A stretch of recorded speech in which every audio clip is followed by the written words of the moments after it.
Hello everyone, welcome to News Roundup number 115. If you hear a strange rumbling noise, that will be my cat Crumble Smithers. And the first story in this News Roundup made me look at him and think, oh, I'm really glad you're here. So you'll have to excuse him if he interrupts me.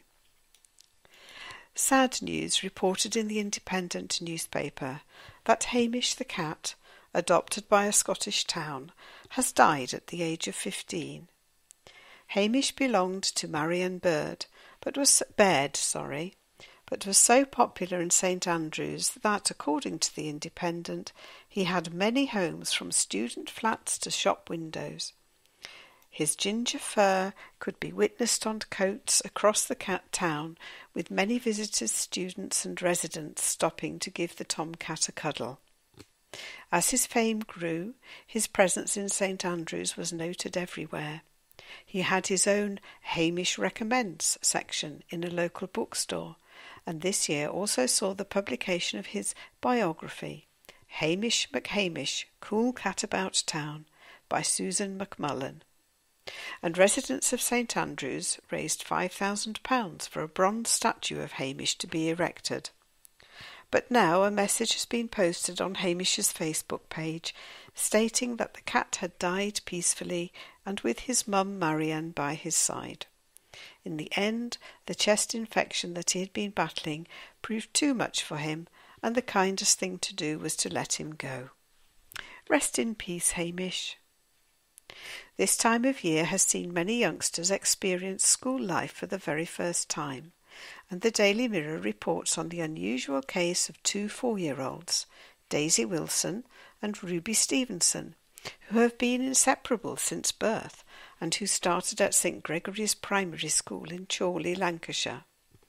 What's unusual about them is that although they look like twins, they are in fact aunt and niece.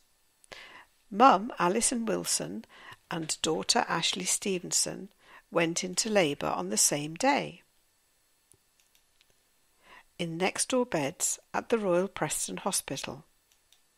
Alison Wilson, 43, gave birth to Daisy on April the 3rd, 2010, and on April the 6th, just 72 hours later, her daughter Ashley, 25, gave birth to Ruby.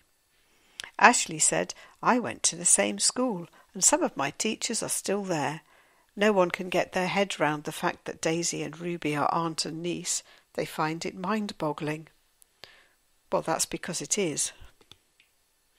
Whilst on the subject of schools, it is startling to read that the Daily Express notes that half of all UK adults have the maths skills of a primary school pupil. They are quoting a report by a numeracy charity which described the situation as a national scourge. Just because they're adults, they could always sort of do a bit themselves, couldn't they? Arachnophobes are set to be in for a tough time over the next few weeks, says the Daily Mail. It seems that Britain's spiders are enjoying a bumper year, and the bad news is they are bigger. The spider population is fatter, healthier, and more numerous than it has been for years, thanks to the warm autumn, which has provided a generous food supply in the form of flies and bugs. Professor Adam Hart, an entomologist at the University of Gloucestershire, said, "This year has seemingly been a good one for the invertebrates that spiders feed on." The Mail also reports that the iconic British phone box is being celebrated at the Avon-Croft Museum in Bromsgrove, Worcestershire.